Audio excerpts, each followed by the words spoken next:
Olá pessoal, a minha saudação a todos. Começamos então agora o nosso vídeo, o terceiro vídeo, o vídeo 3, já dizendo, vou fazer uma brincadeira com vocês, que no meu vídeo introdutório eu fiz uma pegadinha do malandro com vocês, porque eu disse que os vídeos iam ser mais curtos, mas aí como eu estou mobilizando as minhas competências, né, a minha competência de fazer vídeos nessa situação prática, eu me dei conta de que eles não conseguem ser tão curtos quanto eu imaginei que eles fossem ser. Então, eu vou utilizar esse exemplo assim para retomar aquele conceito de competências, né? Então, não é algo que a gente detém o conhecimento de fazer vídeos. Eu estou mobilizando aqui nessa situação prática. Em que sentido? Mobilizando o meu conhecimento sobre a aula, agregado à tecnologia, que eu sei mexer pouco, né? Mas estou tentando aprender aqui, nessa situação prática para poder entregar para vocês uma aula gravada, não presencial. Então, percebam vocês que o conceito de competências está sendo aplicado pela professora neste momento, neste contexto de mobilização dessas capacidades para poder gerar a entrega desse vídeo para vocês, tá? Então, não me sintam, não pensem, né, que eu enganei vocês, é porque realmente a competência, quando é mobilizada na prática, pode se deparar com essas questões também do contexto, do fazer e do não saber fazer, enfim. Então, para exemplificar para vocês, aproveitei essa capacidade que eu estou desenvolvendo agora para retomar o conceito de competências aí, abrir o vídeo 3, que é a aula de remuneração, com uma aula assim esperada por vários colegas, é um tema que academicamente nós temos pouca produção.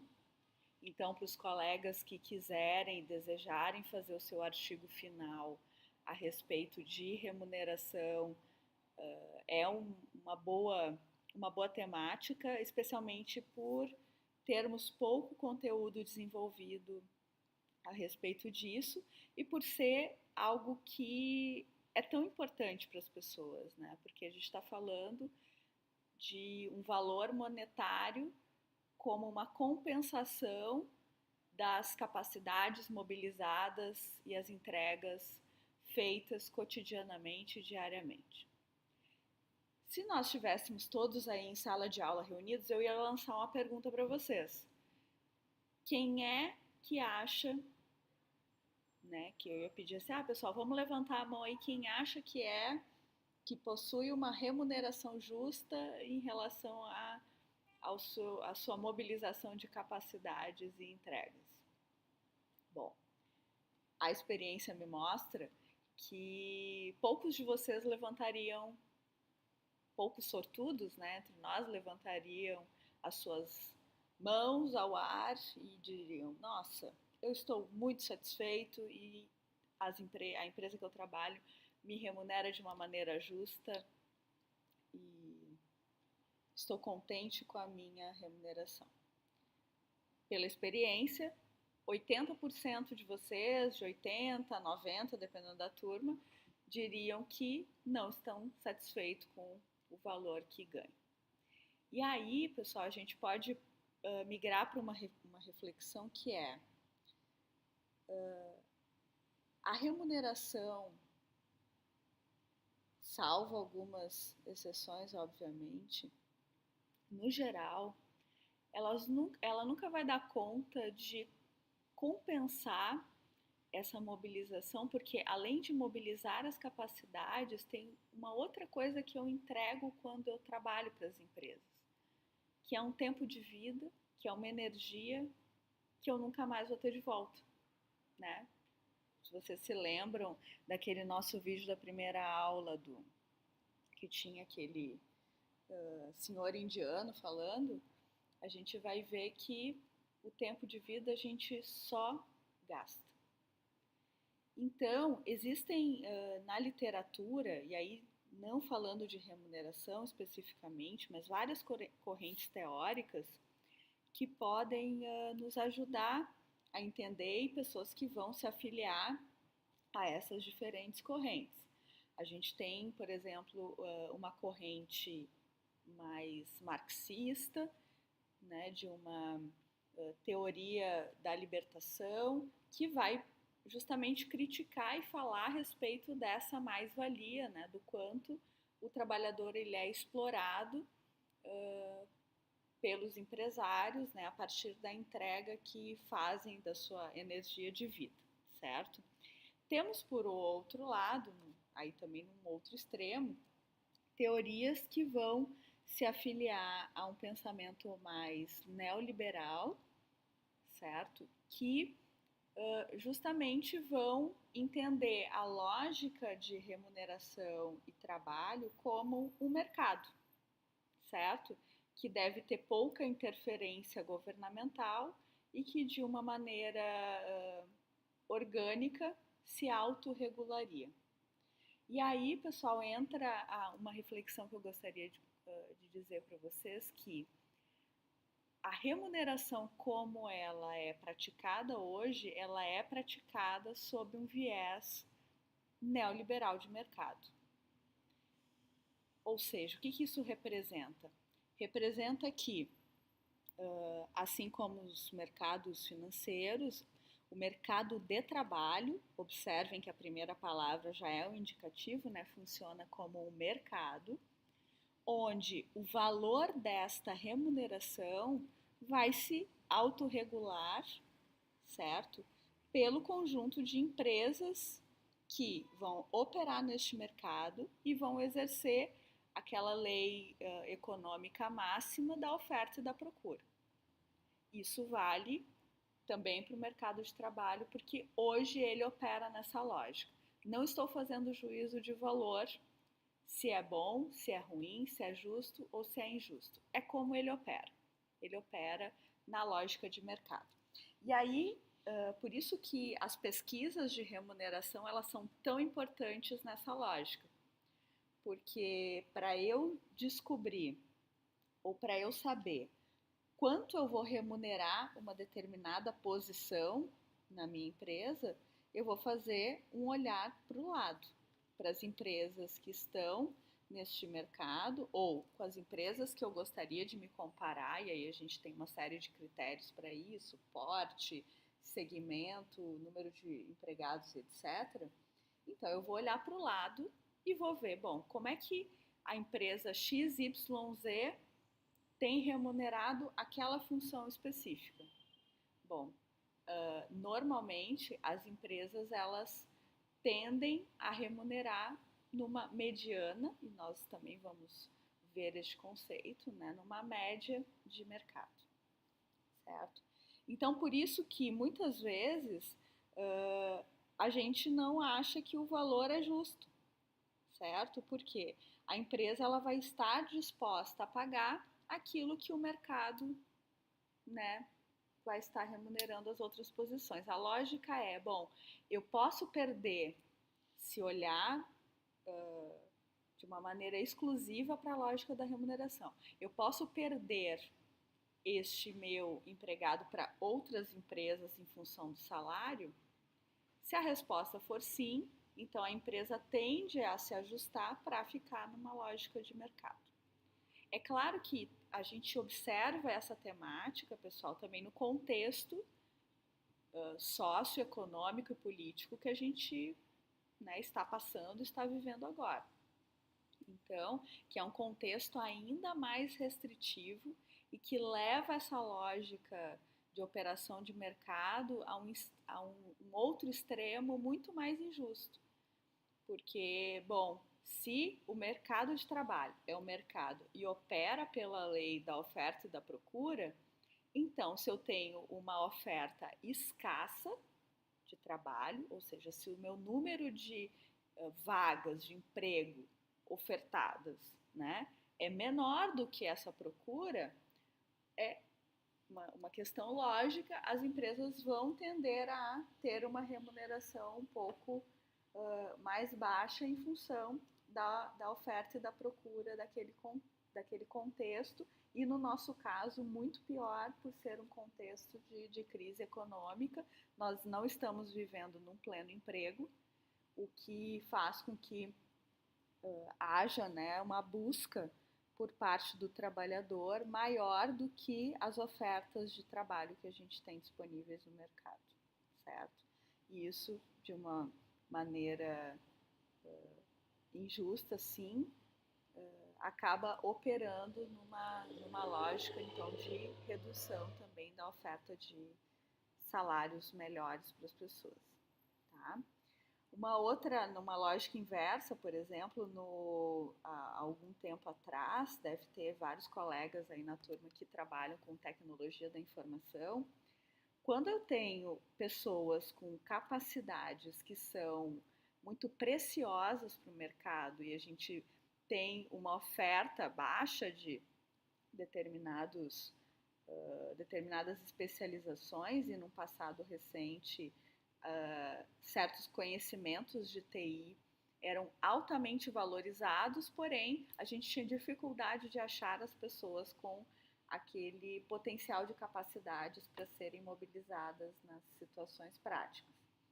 Então, o que acontecia? Esse era um profissional que teria naquela época um poder de barganha em termos de remuneração maior que os outros, porque ele era um profissional difícil de ser achado no mercado. E novamente volta essa máxima da lei da oferta e da procura, que vale também para essa lógica de mercado de trabalho que nós estamos fazendo. Bom, pessoal, justo ou injusto, é a nossa situação atual, é assim que nós estamos operando e, infelizmente, no contexto ainda mais restritivo, onde nós temos uma baixa oferta de posições de trabalho, né? No passado, onde o empregado poderia ter alguma barganha, se inclusive olhasse para o mercado e visse que as empresas concorrentes, né, estivessem praticando um valor maior, ele poderia, né, negociar com o seu gestor, com o seu empregador. Hoje a gente vê isso,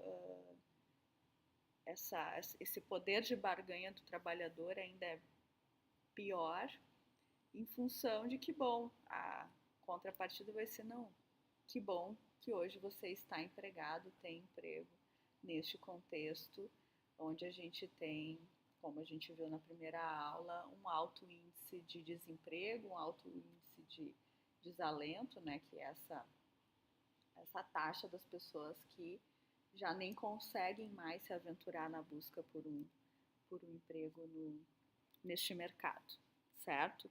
Então, nós estamos realmente falando num contexto muito restritivo, e dizer isso, né, pensar a lógica de remuneração nesse contexto é ainda mais triste, mais complicado também, especialmente para o trabalhador, certo?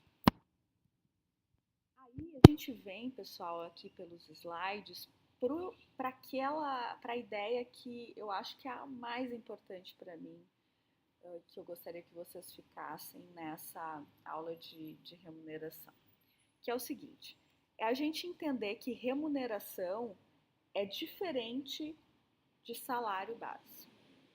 Por que é diferente? Porque a ideia de remuneração ela é ampla. Ela é o conjunto de todas as formas que uma organização escolhe para fazer a contrapartida de trabalho para os seus empregados, certo? Então, o salário é uma das formas de se remunerar, mas não é a única. Então, eu gostaria, até tem um slide aqui que traz isso, ó, a diferença entre remuneração e salário. Remuneração, então, seria esse conjunto de todas as remunerações recebidas.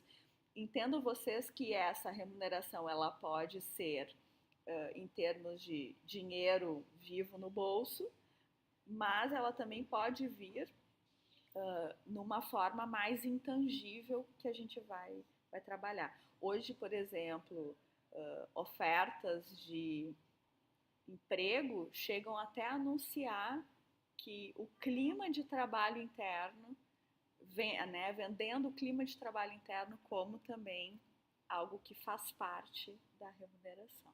Tá?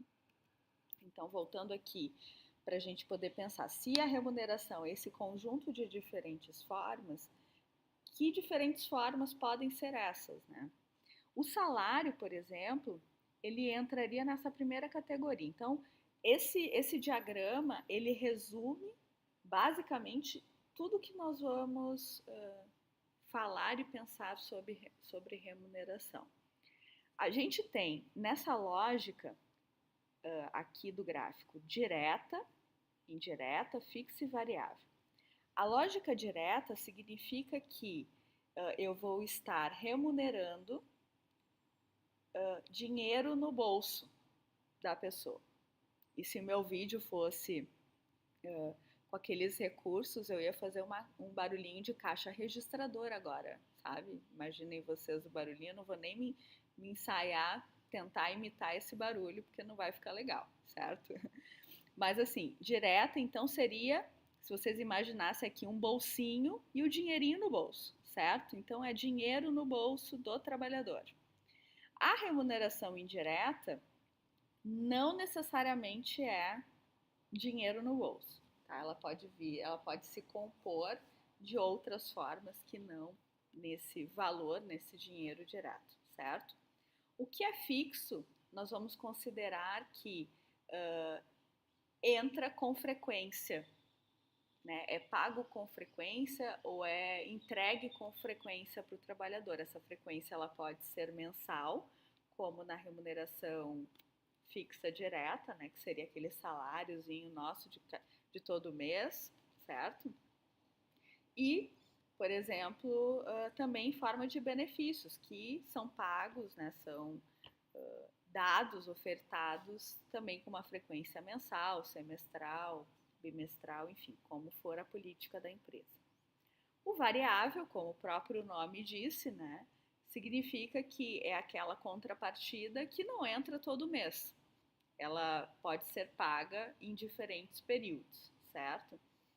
Aqui, por exemplo, a gente tem os programas de PLR, que são programas de remuneração variável, que eles são pagos normalmente uma vez por ano, e a lei permite que eles possam ser pagos em até 2 períodos por ano, certo? Então, a remuneração variável vai ter uma frequência um pouco diferente e, acima de tudo, a principal característica do variável é que é uma remuneração atrelada e vinculada a resultado. Certo? Essa é a máxima. Se não tem resultado, né, não tem distribuição de valores variáveis, certo? Da mesma forma, a lógica da comissão que entra nessa categoria de direta e variável, a comissão ela pode estar atrelada, por exemplo, a vendas, né? Então, ela até pode ser paga todos os meses, mas necessariamente ela tem que estar atrelada a resultados, né? A uma meta de vendas. Bom, vendi, eu vou receber por aquele resultado que eu gerei com a minha venda, certo? E aí, pessoal, a gente entra, os benefícios, né, que seria essa remuneração indireta fixa, porque eles não são necessariamente dinheiro no bolso, mas entram todos os meses ou com uma frequência razoavelmente curta, certo? Aqui também entram os programas de auxílio educação, né? Aquelas empresas, tem algumas empresas que escolhem pagar uma parte do valor das faculdades ou de cursos de pós-graduação para os seus empregados, isso é um tipo de benefício social também, transporte, enfim, tem uma série de exemplos que inclusive a sequência dos slides vai mostrar para vocês em termos de benefícios. E também uma categoria que algumas empresas eu vejo de médio, grande porte, por vezes praticam, que são os benefícios flexíveis, né? A modalidade de benefício flexível, e posso explicar um pouquinho mais adiante para vocês, que é uma modalidade interessante também, dá mais trabalho para fazer o controle e a mudança, né? Mas também é algo interessante em termos de remuneração. E para mim, do quadrante que é mais interessante é essa remuneração variável indireta, que aqui neste quadrante entram as formas de se remunerar que não necessariamente são tangíveis e entram numa linha de mais motivacional também, né? Como campanhas, premiações, eu vou dar sorteios de viagens, enfim, algum brinde para as pessoas. Então, essa seria a remuneração indireta, porque ela não é necessariamente grana no bolso das pessoas, e variável, porque também vai estar atrelada a resultado, a conquista de metas, né? Mas ela tem um clima mais intangível. Alguns programas de capacitação, treinamento, desenvolvimento, pagamentos de certificações para as pessoas que trabalham com projetos, em TI também é bem comum, entram neste quadrante variável indireto. Então, pessoal, em resumo, as empresas elas hoje precisam compor a sua remuneração de diferentes formas, e esse quadrante, a meu ver, ele resume bem essas diferentes formas utilizadas para a gente poder dar esta contrapartida aos trabalhadores. A fixa direta, então, é o nosso salário nosso de cada mês, certo? Aquilo que está na carteira de trabalho, e as outras vantagens, né, que a gente recebe, ou porque estão determinadas na legislação, nos acordos coletivos das categorias, que vão ser cada vez mais raros, ao meu ver, com toda esse processo também de flexibilização das leis do trabalho que a gente tem visto. Mas isso também é uma outra discussão, e seria legal se a gente pudesse fazer essa discussão olho no olho, certo? Então, o nosso salário nosso de cada mês, remuneração fixa direta, que é a base, é por onde as empresas começam a estruturar o seu programa de remuneração, tá? A remuneração fixa indireta, então, não necessariamente é o dinheiro no bolso, mas ela é paga com uma frequência mensal, bimestral, para as pessoas, e o exemplo que se encaixa na remuneração fixa direta, que são os benefícios sociais, tá? A direta variável, então, é variável porque está atrelada necessariamente a resultado, certo? Essa é a palavra máxima no variável, resultado. E direta porque é dinheiro no bolso do empregado, certo? Pode ser, como a gente pode citar como exemplo, então, os programas de participação nos lucros e resultados, o famoso PLR, as comissões, as premiações, as bonificações. Então, se for dinheiro direto, atrelado a resultado, e que varia, né, conforme esse resultado, remuneração direta variável. E por fim, aquela que eu acho que é promissora, e eu vejo as empresas também se dedicando para isso, é a remuneração indireta e variável, que é de acordo com os resultados, mas ela tem uma característica, então, de ser mais intangível. E como exemplos, a gente pode trazer esses programas motivacionais, campanhas motivacionais. Vocês já viram na rua as minhas queridas alunas e colegas vão entender isso, né? Poxa, quem não gosta, por exemplo, da Mary Kay? Vocês já viram que tem alguns carros cor-de-rosa. Sempre quando eu era pequena, eu tinha um sonho de ter um carro cor-de-rosa. Não tenho nem carro, tão pouco, né, cor-de-rosa, porque ele não existe no meu caso. Mas de vez em quando eu observo que esses carros rosas da Mary Kay circulam pela cidade, e isso é uma forma até de status, porque mostra que é uma consultora que se destaca em termos de venda e etc. Então ela ganha o carro cor-de-rosa da Mary Kay, certo? Então, remuneração indireta variável. Um outro exemplo que eu posso trazer para vocês, e esse eu participei diretamente na construção desse case que ganhou uma premiação na BRH, foi uma campanha motivacional que uma empresa da área de serviços aqui de Porto Alegre apostou. Ela vinha com um resultado geral, assim, negativo, em mais ou menos uns 5 milhões de reais. E aí ela resolveu lançar uma campanha para os empregados para poder virar esse resultado através de uma campanha que estaria incentivando aí a economia, por exemplo, de custos operacionais. Então, todos os meses existia um comitê dessa campanha e eles passavam de setor em setor, e os setores que atingissem as suas metas, tinha balão, tinha sorteio de brindes, premiação, elevava assim a moral das pessoas em busca dessa meta coletiva que era melhorar o resultado final da empresa.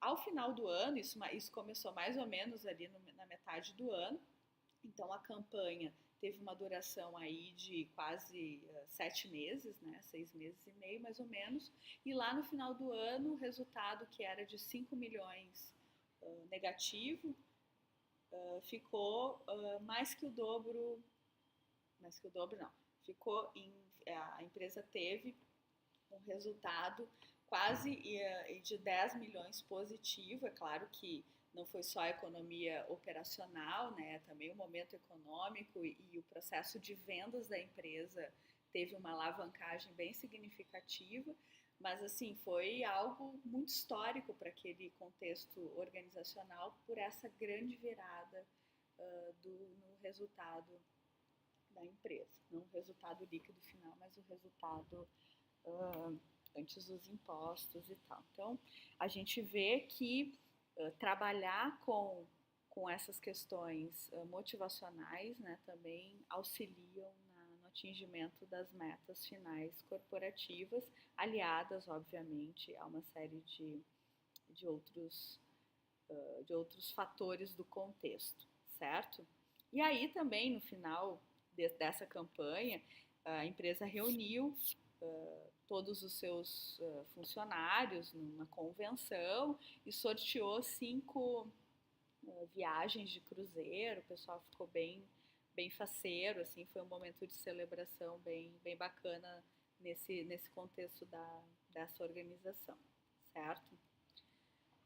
Bom, o que eu gostaria que, eu obviamente não vou passar todos os slides, mas aqui eu trago algumas diferenciações no conceito, né, de salário, que a gente tem várias nomenclaturas possíveis, certo? E também, pessoal, eu vou me deter nesse slide aqui que eu acho que é importante, e fazendo uma associação com os quadrantes. Quando eu tenho uma remuneração mais tradicional, é aquela remuneração que representa um custo fixo todo mês, certo? Se a gente for pensar, a remuneração é essa linha, quer dizer, ela não vai mudar, não vai oscilar, mesmo que o meu resultado seja melhor em alguns momentos e pior em outros, certo? Então, a remuneração tradicional que vai estar contemplada aqui, ó, a remuneração fixa direta pode ser considerada esse modelo de remuneração tradicional. Por quê? Ele é um custo fixo que o empregador vai ter que pagar todo mês, independentemente do resultado que aquela empresa vai estar atingindo ou não, certo? Então, isso aqui não é um modelo de remuneração inteligente, porque não varia de acordo com o resultado. A remuneração tida estratégica, essa sim, ela vai acompanhar o resultado da empresa, que lá no nosso quadrante vai estar representado por essa linha inferior aqui do que é variável, certo? Então, se eu tenho melhores resultados, logo essa minha remuneração varia de acordo com o bom resultado que eu estou tendo em termos organizacionais. Então, o PLR é um exemplo disso, né? Quanto maior for o resultado, maior a possibilidade de fazer a distribuição respeitando, obviamente, as regras, porque o PLR necessariamente tem que ter regras, né, anteriormente fixadas e acordadas com o sindicato da categoria. Mas é um tipo de remuneração que a gente pode chamar de estratégica, assim como as bonificações e as premiações que acompanham esses bons resultados da empresa, certo? Então, se a gente for pensar e numa modalidade mais inteligente para compor a minha forma de remuneração, ela, sem dúvida, vai ser a remuneração estratégica representada lá nos nossos quadrantes por aquilo que é variável, seja ele dinheiro no bolso do trabalhador ou variável no sentido de campanhas motivacionais, como eu dei o exemplo para vocês, certo? Então, isso da questão estratégica é muito importante. Os benefícios, pessoal, eles fazem parte de uma remuneração tradicional também. No entanto, eles podem ensejar também uma inteligência de remuneração para o negócio. Quando a carteira de benefícios ela é bem estruturada pelas empresas, né? A primeira questão quando a gente fala de benefícios é a gente poder pensar o seguinte: o que gera valor para as pessoas que trabalham comigo? Como é que elas vão perceber valor naquele benefício? O que eu quero dizer com isso? Se eu tenho uma empresa pequena, com um perfil super jovem, né, de trabalhador, por exemplo, se eu der uma cesta básica para esse público, será que essas pessoas vão perceber valor naquele benefício que eu estou entregando? É uma questão, certo? Então, para a gente poder compor os benefícios de uma maneira e por uma lógica inteligente, antes de tudo a gente precisa pensar que público é esse para quem eu vou estar entregando este benefício? Ele vai enxergar valor naquilo que eu estou dando? Então, é a pergunta primordial que a gente precisa fazer em termos de benefício. A outra questão, eu posso segmentar o tipo de benefício por grupo ocupacional da minha empresa. Então, eu posso ter uma carteira de benefícios para a base operacional, uma carteira de benefícios para os meus gestores numa posição tática e uma carteira de benefícios, por exemplo, para os meus altos gestores, né? As pessoas que trabalham no nível mais estratégico da minha organização.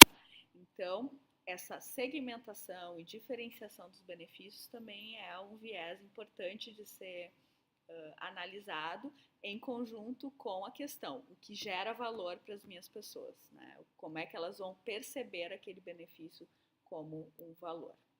E aqui eu trago uma série de exemplos para vocês aí dos principais benefícios que a gente pode ter e não são exaustivos, vocês podem inventar ainda mais benefícios para as pessoas. A outra possibilidade que eu comentei com vocês é desse modelo de flexibilização de benefícios, né? Algumas empresas trabalham com a ideia de pontos, né? Então, cada trabalhador teria um número X de pontos para compor os seus benefícios. E aí ia gastar X pontos com plano de saúde, X pontos com alimentação, X pontos com o transporte, tendo em vista que alguns benefícios podem ser fixados, né? Ah, não, necessariamente as pessoas têm que aderir ao benefício 1 e 2, sei lá, plano de saúde e transporte, né? Então, ficaria a critério, né, do João, do Pedro, da Maria, do José, do Paulo, da Camila, escolherem, dentro do conjunto de pontos que lhe é disponível, o tipo de benefício que eu tenho para receber, perdão. E aí, o que a gente vê nisso, né? Que é uma ideia muito bacana, bem jovem, bem moderna, né? De poder fazer uma cesta de benefícios flexível. No entanto, isso aumenta a complexidade para quem trabalha na gestão de recursos humanos, né? Tem um custo também inicial para a implantação disso, para a manutenção disso também, tu vai ter que ter uma pessoa, dependendo da complexidade da organização, se ela for grande, por exemplo, vai ter que ter uma pessoa para cuidar da manutenção, ter algumas regras, né, para que as pessoas possam trocar os benefícios. Eu quero melhorar o meu plano de saúde. Aí eu vou e melhoro, gasto mais pontos com aquela melhora. No entanto, eu vou precisar ficar X meses com aquele benefício, porque também não, a ideia não é trocar indefinidamente todo mês, né? Então, a gente precisaria ter algumas regras também para aplicar nos benefícios flexíveis, né? E, obviamente, respeitando, né, pessoal, o acordo coletivo da categoria ou aquilo que está na legislação.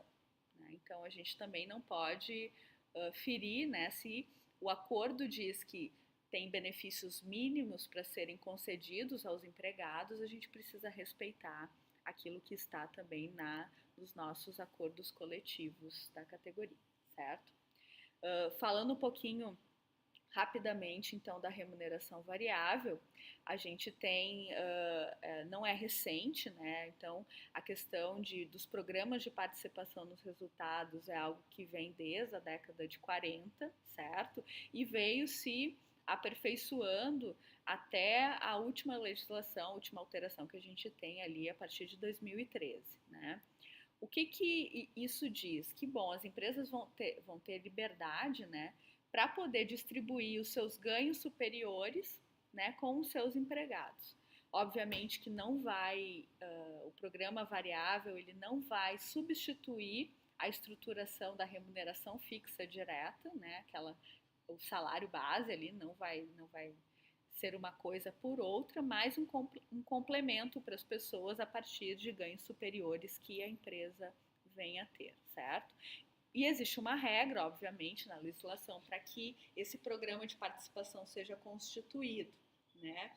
Por exemplo, o programa ele precisa necessariamente ser um acordo firmado, ter regras e ser um acordo firmado entre empresa e sindicato, certo? O sindicato vai montar um comitê de empregados, né, daquela empresa, a empresa vai montar, por outra via, o seu comitê, então, de representantes da empresa e do sindicato, e vai haver uma negociação em relação às regras do jogo, certo?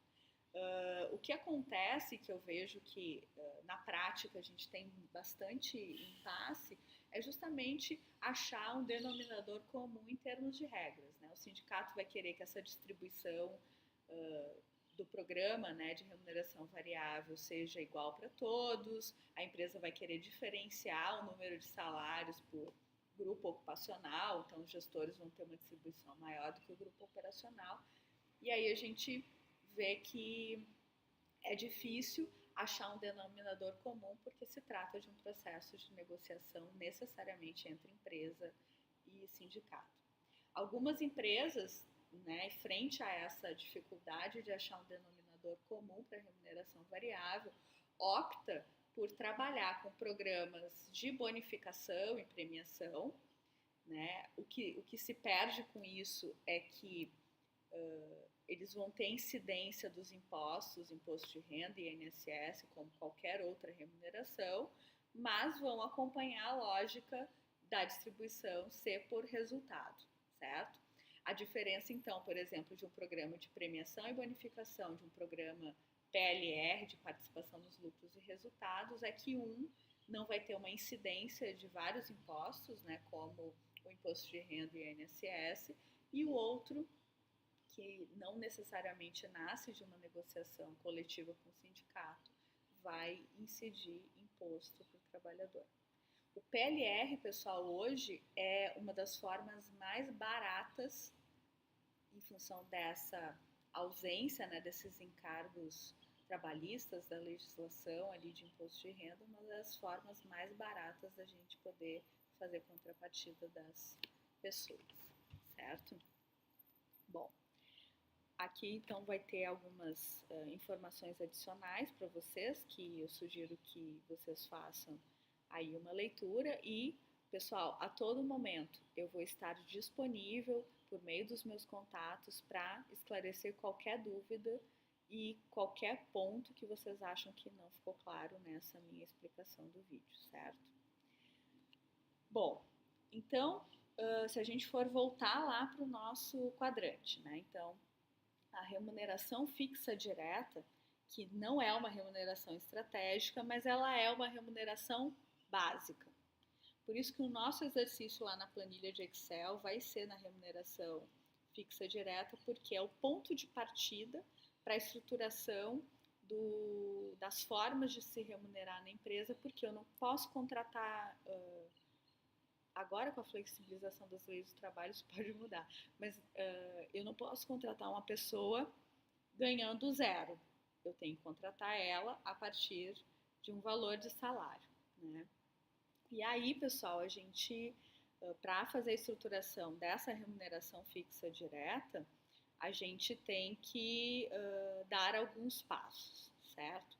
Na nossa lógica da disciplina, a gente, no primeiro final de semana de aula, nós demos alguns passos para essa estruturação, apesar da gente ainda não estar pensando a estruturação da carreira colado na remuneração naquele momento, tá? Quando a gente vai estruturar a remuneração fixa direta, a primeira coisa que a gente faz é justamente pensar nessa estrutura de carreira como a gente fez em sala de aula, certo? Fazer um diagnóstico, ver qual é a situação, qual é o melhor modelo, quais vão ser as diretrizes para esse sistema.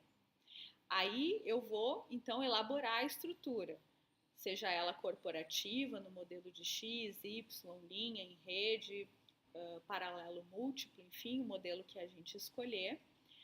Vou fazer essa estruturação também por áreas e pelo cargo, certo? Que é aquela primeira parte do exercício que eu expliquei no vídeo anterior.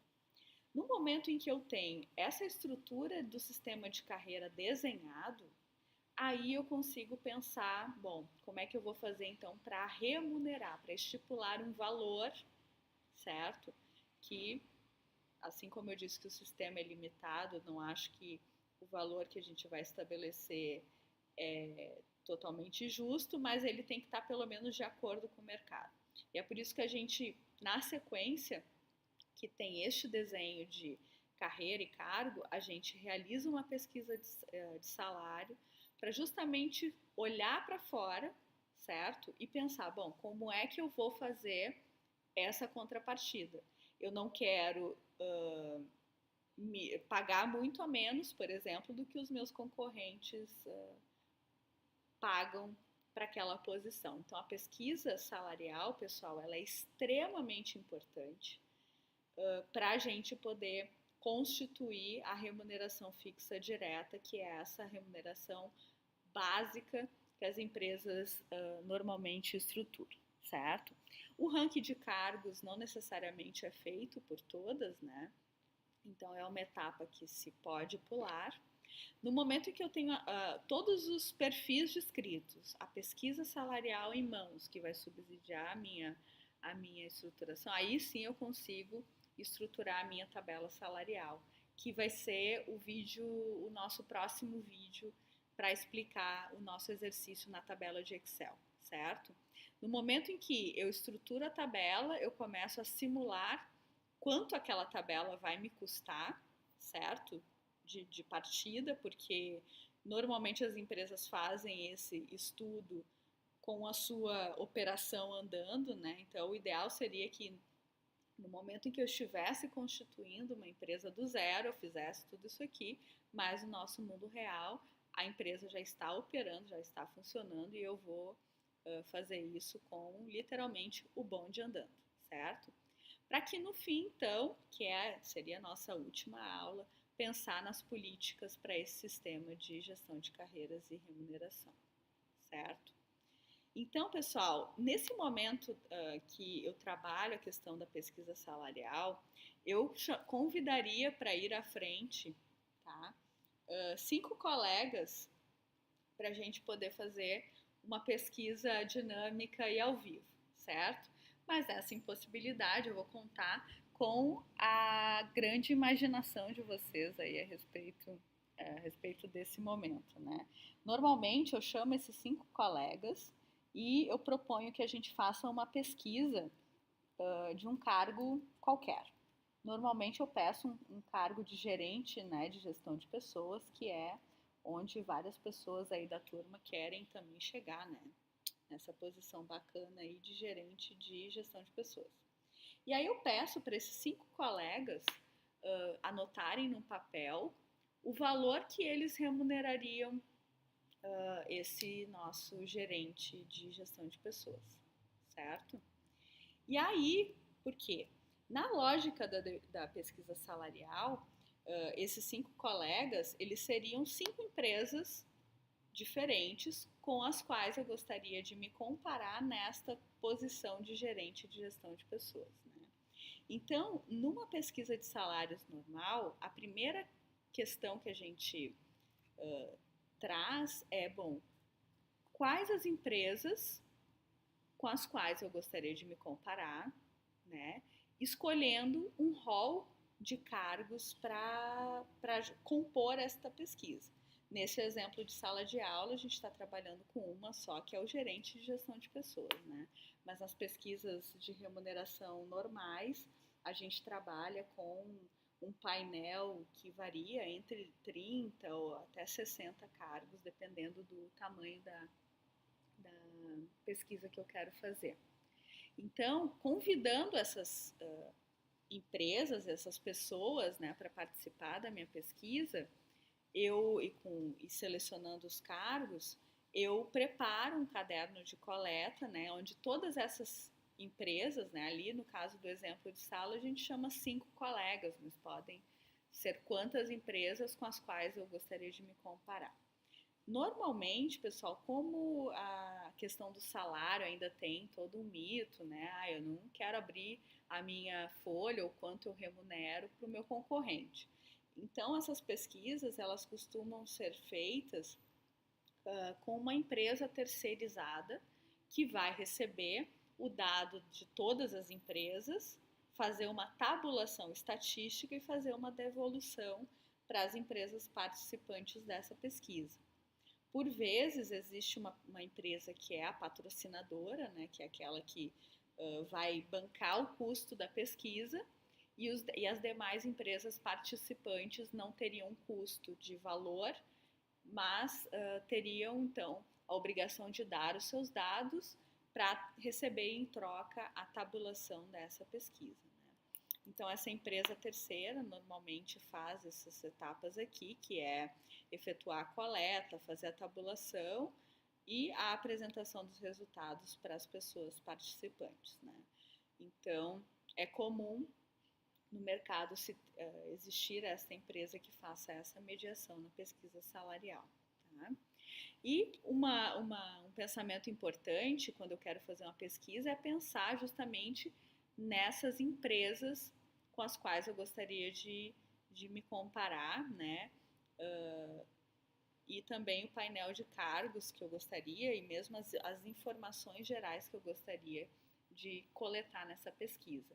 Como ela é uma pesquisa de remuneração, eu não pesquiso apenas o salário, eu vou pesquisar todas aquelas informações dos quadrantes que eu mostrei no início desse nosso vídeo explicativo, que é, eu vou transitar nas questões de salário, se as empresas participantes da pesquisa pagam algum valor variável, que tipo de variável é esse, os benefícios que ela paga, que tipos de benefícios são esses, para justamente pensar essa pesquisa, não é uma pesquisa de salários, mas uma pesquisa de remuneração, por abarcar essas diferentes formas de se remunerar, certo?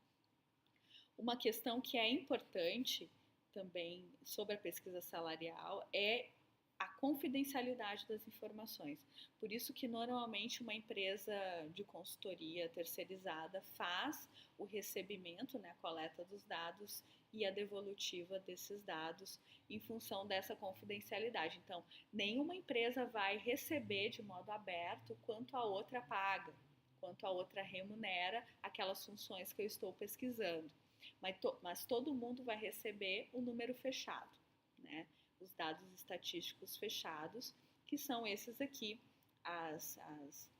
os dados estatísticos que a gente trabalha com maior frequência nas pesquisas, né?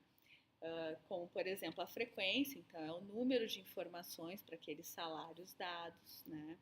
A amplitude, que significa o menor valor apresentado na pesquisa e o maior valor, né? Então, quanto que é a amplitude percentualmente falando entre o menor salário e o maior salário daquela pesquisa, certo? A média aritmética, né? Que ela até é apresentada, mas não é a melhor métrica, assim, para a gente poder entender qual é o ponto central daquela pesquisa.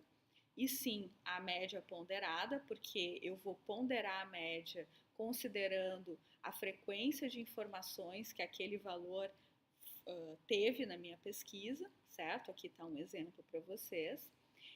E entender que a mediana, que é essa medida central da minha pesquisa, é hoje a medida estatística mais importante, junto com a média aritmética ponderada, para eu entender o quanto o mercado está pagando para aquela função que eu estou pesquisando. Porque a mediana, ela representa exatamente o meio daquela minha amostra estatística, certo? O ponto central da minha amostra, que pode ficar um pouco distorcido numa média geral, fica menos distorcido numa média aritmética, né? Porque senão a gente vai ter salários maiores ou menores puxando essa média para cima ou para baixo, e a mediana seria este ponto fundamental por ser central. É exatamente o salário que vai representar o meio da minha amostra, o meio daquele mercado com o qual eu estou me comparando, certo? E aí, resgatando a dinâmica que eu comentei em sala de aula, eu chamo 5 colegas, eles cada um bota um valor de salário da sua empresa para aquele gerente de recursos humanos, né? E aí, justamente, a gente faz, a partir desses 5, a leitura dessas medidas estatísticas fundamentais. A gente acha qual que foi, então, o valor de mediana entre aqueles 5 colegas, né, que vai tá justamente no terceiro colega, né, naquele colega que vai trazer o valor central daquela amostra de 5. Além do valor central, as pesquisas também mostram o valor de primeiro quartil, né, que representa esse 20%, 25% da minha amostra, ou seja, né, aquele valor abaixo da mediana, certo? E o terceiro quartil vai mostrar o valor que ficou acima da mediana. O que isso quer dizer em termos práticos, né? Quando eu recebo esses resultados estatísticos, normalmente as empresas tendem a querer ficar na mediana, que é o central daquele mercado. Se eu digo, não, a minha política vai ser remunerar acima do mercado, então se é remunerar acima do mercado, eu estou olhando o terceiro quartil. Se eu posso tomar uma decisão, não, mesmo eu tendo ciência de que eu vou vou poder perder esse meu profissional para o mercado, eu quero pagar o valor que representa o primeiro quartil daquela pesquisa, quer dizer, eu quero remunerar abaixo do que aquele mercado com o qual eu estou me comparando está pagando.